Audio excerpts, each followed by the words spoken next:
Hello everyone, my name is Jimmy and welcome back to the channel. In today's episode of Rippin' the Fence, we're going to be breaking down everything we saw from Gateway, or as a lot of people like to call it now, Worldwide Technology Raceway. But before we hop into the video, I just want to quickly remind you guys to hit that like button and subscribe button. We greatly appreciate it if you guys did that.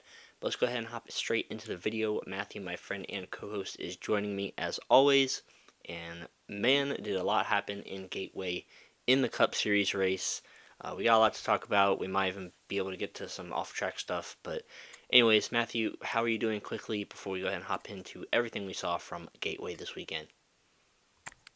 Well, this was another interesting race weekend. Not just the Cup Series, but there was also a crazy wreck fest of an IndyCar race today. It seemed like they couldn't even make a lap without wrecking. It seems like, and then the Xfinity Series, which was at Portland, where the goat and Shane Van Gisbergen got it done. So glad to see him get his first career Xfinity win after getting robbed at Coda earlier this year. And what an amazing burnout he did right there. I guess that's the burnouts that he does in V8 supercars. I think maybe I don't know, but still happy to see him win. But yeah, a lot happened during the Cup race, so let's get right into it. Yeah, you just alluded to it, but SVG ended up getting the win in the Xfinity Series race, and Corey Heim ended up winning the truck race. It was a doubleheader because the truck race got delayed a little bit due to some weather in the Gateway area. I wasn't able to watch most of it because I actually went to Langley Speedway for the first time. Got to see the Cars Tour event over there, which, by the way, had a photo finish of 7/1000ths of a second. That was absolutely crazy. So that was really cool to be able to experience that. It was my first time out at Langley, and I've lived in the area my whole life. So it took me 24 years to get out to Langley for the first time, but picked a great night to go. Fantastic night of racing out there. But yeah, unfortunately missed the truck and Xfinity race. But yeah, Corey Haim won the truck race. SVG won the Xfinity race. As for the Cup race, I'm actually going to go a little bit backwards. I'm going to start with the final stage because that was the most exciting, and that's when everything happened in this race. So I'll go ahead and set the scene for you guys. Not like anybody hasn't seen the race, but just in case, I'll set the scene for you guys. So the final stage, um, strategy is all mixed up at this point. There were some cautions in the second stage that trapped a bunch of people a lap down. People had to do the wave around. Some people have stayed out to gain track position. Some people pitted. All kinds of strategy going around. At the start of stage 3, the Penske cars were 1, 2, 3. They were all fairly strong throughout the day. So they started the final stage 1, 2, 3. They pit under green in the final stage. Ryan Blaney, he's able to leap ahead of Austin Cindric, who is leading at the time. So Ryan Blaney beats Austin Cindric off of pit road, and he cycles in front of him. Christopher Bell, he decides to run long, and then he pits. Seemed like Christopher Bell had the best car. He could come through the field pretty much no matter where he was. He could always find his way back to the front. So Christopher Bell pitted. He was about 7 seconds behind Ryan Blaney when he came out of pit road. And then Brad Keselowski and a few other drivers, they decided to run as long as they could before they ended up pitting as well under green. And as this is all happening, Christopher Bell is slowly but surely reeling in Ryan Blaney, and he catches him with around 35 laps to go. And it was a fantastic battle between the two best cars of the day. Seemed like Christopher Bell was the class of the field, but Ryan Blaney was able to hang with him and hold off Christopher Bell for quite a while. So Bell catches Blaney.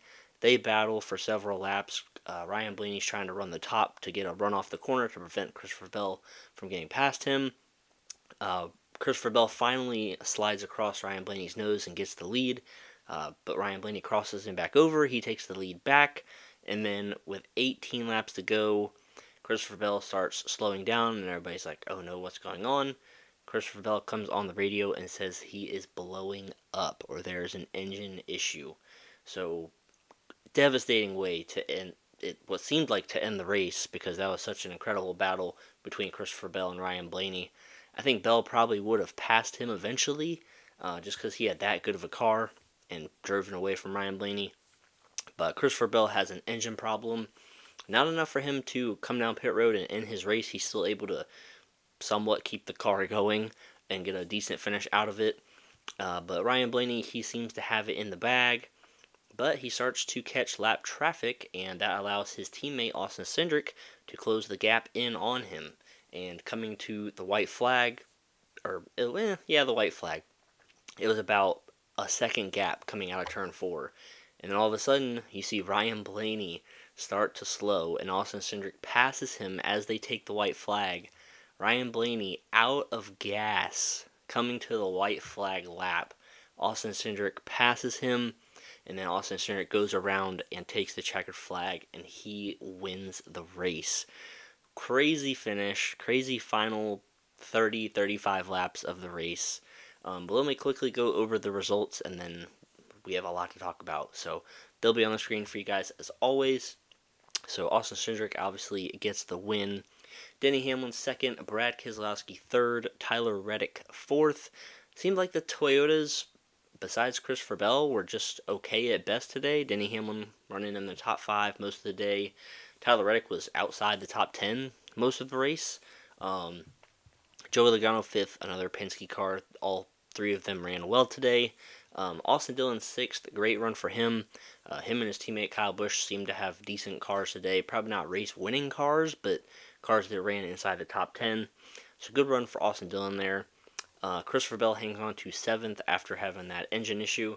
It was funny, him and Martin Truex Jr. were like tandem drafting down the straightaways to try and save a good run for Christopher Bell because Martin Truex Jr. had an issue earlier in the race. Carson Hocevar and Justin Haley 8th and 9th, both of their second top 10s of the season. And Kyle Larson rounds out the top 10 after he had an issue we'll get to in just a minute as well. And I want to say something quickly about Justin Haley to Matthew because I was looking through our pre-season predictions and I almost thought I had it right. I thought I said that Justin Haley would have multiple top 10 finishes, but unfortunately I said he'll have multiple top 5 finishes. But I still feel like multiple top 10s is an accomplishment for Justin Haley and that team. So I might not hit that crazy bold preseason prediction of multiple top 5s, but multiple top 10s, I'll take that. I'll almost take that as a win. But yeah, good run for him and Carson Hocevar both finishing in the top 10 there. But as for the post-race thoughts, Austin Cindric obviously getting the win today. That shakes up the playoff grid. He was actually 20th in points, which isn't bad heading into the race apparently. But obviously with him winning, that puts him into the playoffs. And that does affect the playoff standings. It has shrunken the grid. Alex Bowman is now 59 points to the good, along with Ross Chastain. Bubba Wallace is 13 points to the good. And then Briscoe is out. Logano is out by 14. Kyle Busch is out by 20.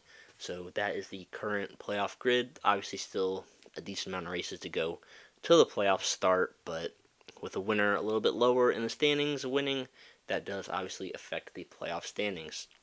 But for anybody that might not have watched the race, Austin Cindric, while he did kind of luck into this with Ryan Blaney running out of gas, he was running in the top 5 most of the day. I don't think there was a time he was outside the top 5 besides strategy and stuff like that. So Austin Cindric, he ran well, and he deserved this win. He led laps. He was up front with his teammates all day long. All 3 Penske cars, like I said, very strong.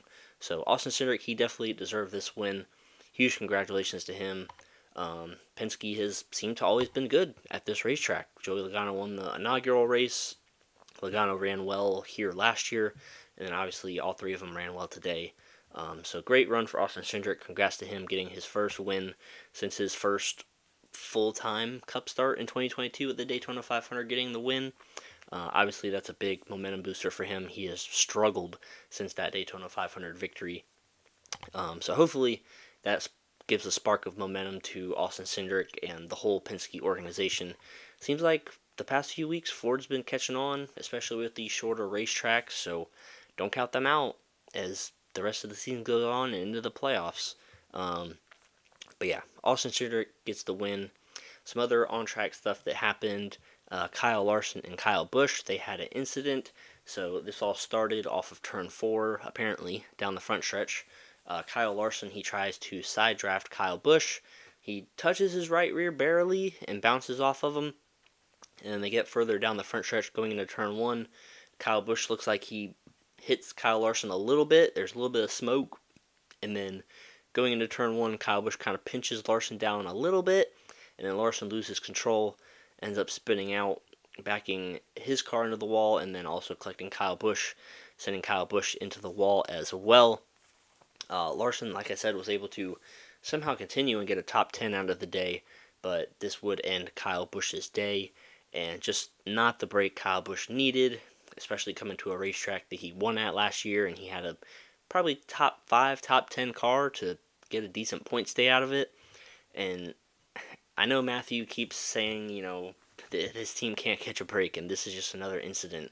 But it seems like just everything that can go wrong will go wrong for Kyle Busch, whether it's a pit mistake, a pit crew mistake, a bad pit road call, speeding on pit road, Kyle Busch making bad decisions on the racetrack, Kyle Busch just losing control of his race car, losing his temper, whatever it might be. It just seems like that it will go wrong for Kyle Busch, and I understand he's frustrated, but he can't let small things like this get to him because like the contact that Larson made was ever so small. Like it didn't like Kyle Busch didn't even touch the wall. Larson just barely touched his left rear bumper, and I get Kyle Busch is upset and frustrated. It's been a long season, but he just needs to control what he can control in that situation. Probably should have just let Larson go.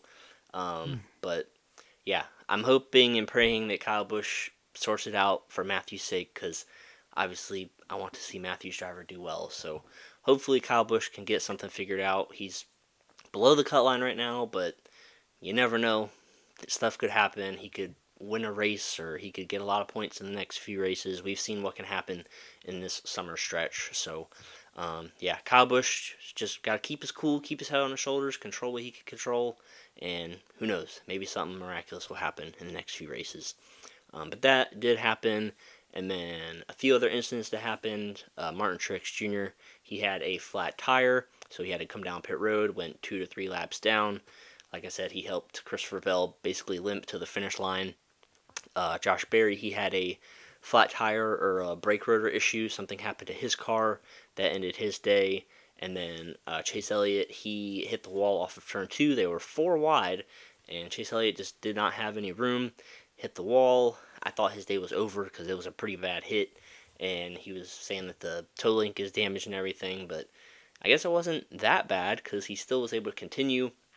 He ran in the top 5 for a little bit when things cycled that way, and I think he ended up finishing 13th. So not a terrible day, especially for the damage that it looked like he had to his race car. But yeah, that is pretty much everything that happened from Gateway today. It was a lot. That final stage was very crazy, especially with the strategy that helped set the stage for everything. So, yeah, a lot happened today, but now it's time for Matthew's opinion. So, Matthew, what do you have to say about everything you saw from Gateway today? Well, before we get into the actual finish, the actual finish itself, let's talk about this Kyle versus Kyle incident here real quick, guys. I had to hear what you were saying here, and some of it was absolutely pure baloney. What I just heard from you just now, like, are you kidding me? Kyle, this was all Kyle Larson's fault, and he is the one that started this whole thing in the first place. Literally coming out of turn 4, Bush is on the outside, Larson on the inside.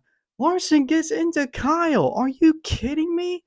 Now I get that it's the last lap of the stage 2. You're trying to get stage 1, but it's not like they were going for the stage win. This was for like what? I think 7, 8, from what I can recall. I mean, I know it's still points, but it's not like it's gonna move the needle in the standings. Plus, we don't even know if Larson's going to be in the playoffs yet, as we still don't know about his waiver drama and all that. So I actually saw a tweet earlier that said, "Man, don't you just hate when non-playoff contenders take out a playoff contender?" As a joke about the whole Larson situation. But anyways, Look, Larson's the one that got into Kyle first, and then all of a sudden, Larson decides to just dive bomb into turn one, and guess what? Not only he spins himself out, he takes out my guy as well and ends Kyle Busch's day. Now he's out of the playoffs now because he didn't get any stage points, and he finished almost dead last. And also the fact that Austin Cindric won this race was pretty much insult to injury. So I mean, look, I'm not going to trash Kyle Larson like I did with Ricky because Kyle Larson is a generational talent, while Ricky is he he's yeah. But Kyle Larson is a generational talent, but there are just times that he just makes these weird moves.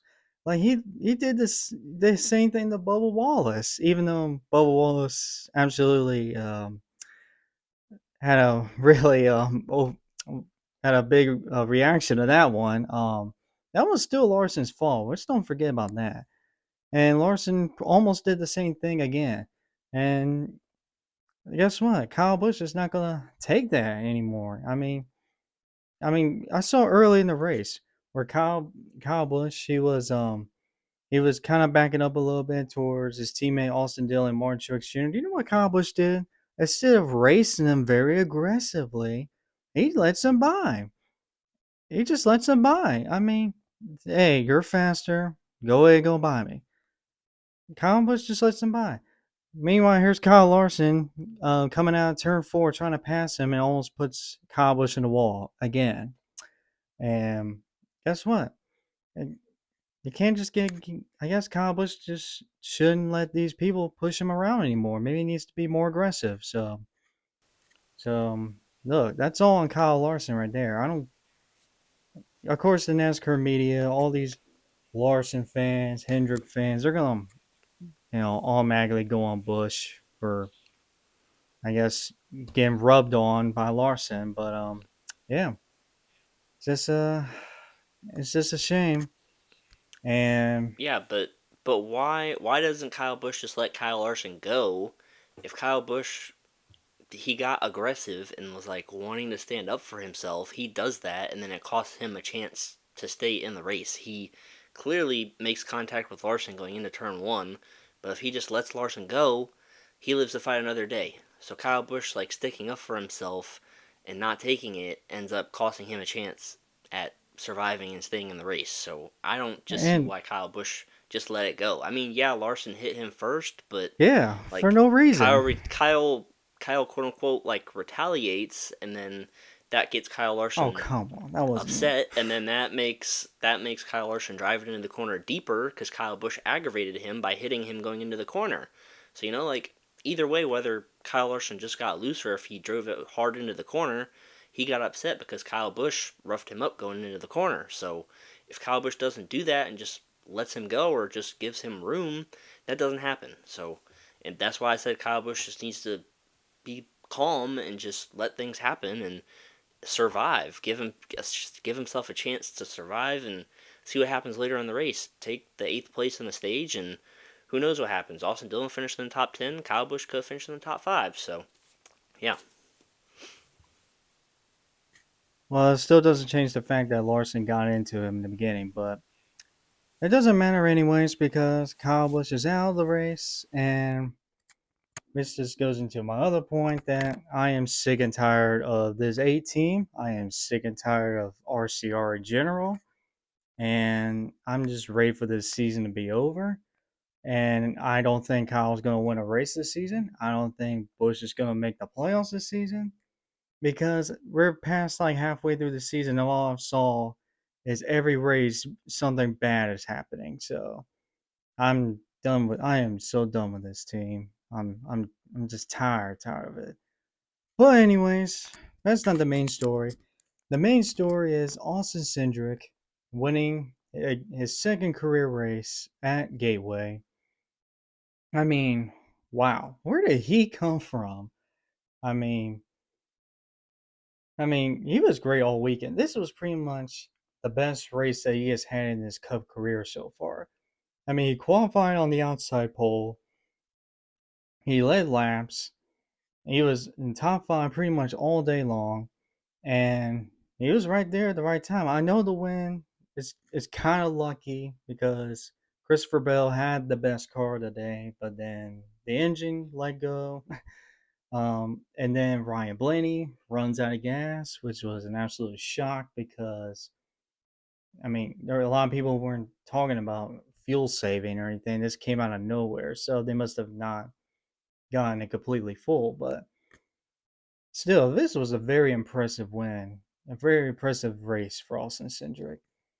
I mean, I know Jimmy and I, we have kind of um, said some things about him in the past because he's in a Penske car and he's running like 25th most of the time, it seems like.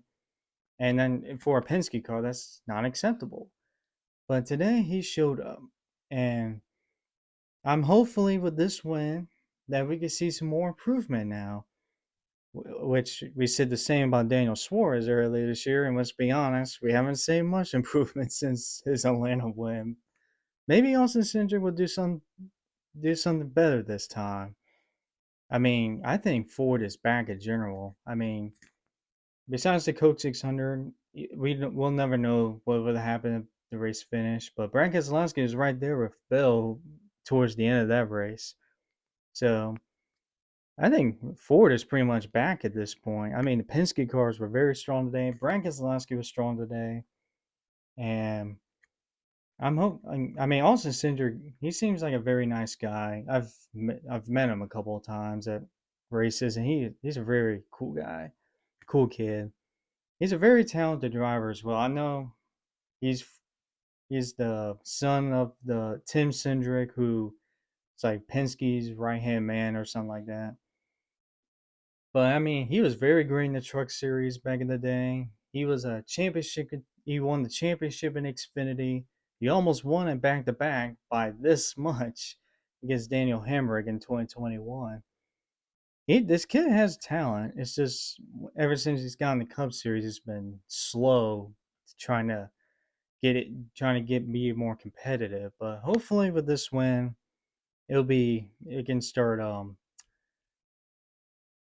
more better things are coming for him. So congrats to Austin Cindric. Even though it was kind of lucky, he still deserved it because he was one of the best cars today. He was in the top five all day long.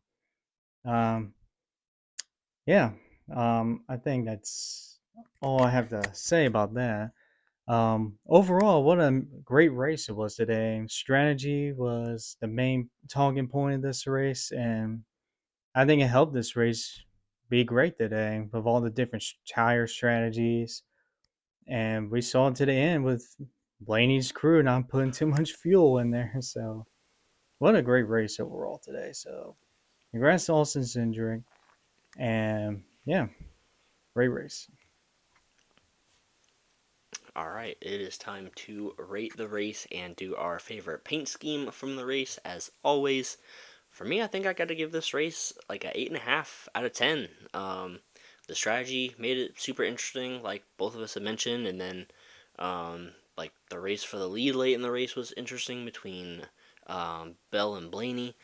Bell seemed like he had the best car. Blaney was able to hold on, and then Bell has the engine issue, and then it looks like Ryan Blaney's going to walk away with it. And then he runs out of gas on the final lap, and Austin Cindric comes out of nowhere and ends up winning the race. So I think I gotta give it 8.5 out of 10. And then for my favorite paint scheme, I feel like this might be Matthew's favorite, so sorry in advance if it is. But I'm gonna go with William Byron's Valvoline car. I actually kind of like the way that they rebranded it. Matthew's shaking his head over there. I'm sorry. Dang I'm it. sorry. Come If on, that's your man. favorite too, if that's your favorite too, that could be your favorite. But yeah, I really like that car. I like that the way that they like rebranded it. A lot of people, it seems like some people aren't a fan of it, but I actually like the gray and then the mix of the blue and the red on there. But I like it. It's not like my favorite Valvoline scheme of all time, but I think it's definitely up there in one of the better ones that I've seen on the racetrack. So that's my favorite paint scheme. 8.5 out of 10 for the race. Matthew, what are you going to rate the race? And then if that's your favorite paint scheme, that's okay. But if you have another one, what's another favorite paint scheme you like from the race weekend? I'm going to give this race an 8 out of 10. On the I know there was great racing. There was great strategy, amazing strategy that helped this race make it better. And of course, and also an awesome finish as well with side by side for the lead, drama at the end with the engine letting go and fuel running out of fuel, and also an upset winner basically. So I gotta give this race an 8 out of 10. And as for my paint scheme in the race, I'm gonna go with Austin Dillon's Dow paint scheme. Look, just from looking at it here, I think they combined Dow with some fishing graphics on there. It looks great on there. I love fishing, and I mean that paint scheme is amazing. So gotta go with that. All right. Doesn't look like we're gonna have enough time to talk about some off-track stuff, but as a lot of the NASCAR world has heard, SHR is going to be closing its doors at the end of this season. Maybe we can come out with a video going more in depth about how this all happened and how they're gonna get rid of their charters and what's gonna happen with the whole team in general. But that was announced this week, so definitely unfortunate to hear that. Hopefully, all of the drivers and employees they can find another alternative for a job next season just because there's a lot of employees over there. But it was a good run for the team. It stinks to see that they're going to be closing their doors, but yeah, maybe this week or next week or sometime Matthew and I can release a video going more in depth about how all this happened. But Sonoma is going to be next week, so back to the road courses, a repaved road course too. So that'll be interesting to see how that plays out. But before we finish up, Yay! Matthew, do you have any other closing thoughts before we go ahead and finish this video up? Um, with the SHR closing, it actually was confirmed earlier this week that Front Row Motorsports will give one of those charters. So Front Row Motorsports will become a three-car team. So we'll see who fills in not only that spot, but the 34. Because remember, McDowell's going to Spire. So that's two seats to fill for them. And now really looking forward to Sonoma this weekend. Not just because the next gen cars with the whole road course problem, but Sonoma's just not one of my favorite. It's just not my favorite road course, to be honest. Doesn't matter the car. It's just there's not really a lot of memorable moments in Sonoma besides what 2016 with Tony Stewart, Denny Hamlin finish. That's really it. I'm not really looking forward to this weekend, but there's one good thing about that coming weekend is that it's the last weekend of Fox Sports for the Cup Series for this season. One last race, and then it's time for NBC with Iowa. I think inaugural race in Iowa. I think. Um, so yeah, one more weekend of the terrible camera angles. The yeah, all the commercials, everything. One last race. One last race.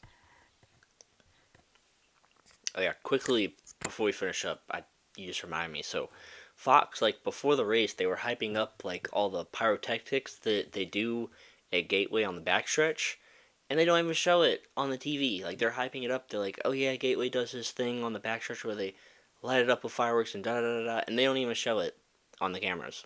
And then, like early in stage one, like Clint Boyer and Kevin Harvick, they're like, oh my gosh, somebody has an issue. It might have been Josh Berry or something, but they were like, so and so is slow on the front stretch, and they just go back to showing Michael McDowell just like zooming off into the sunset. Like they don't even show Or what's going on. So or it was during the green flag pit stops at stage three, and they were launching the battle for the lead. I think with Blaney and Bell. And Mike Joy all of a sudden starts screaming, "Oh, somebody on pit road! Mike got hit or something like that." Ty Gibbs. And guess what? We don't see it until like 5 minutes later. So yeah, one more weekend. One more weekend of this.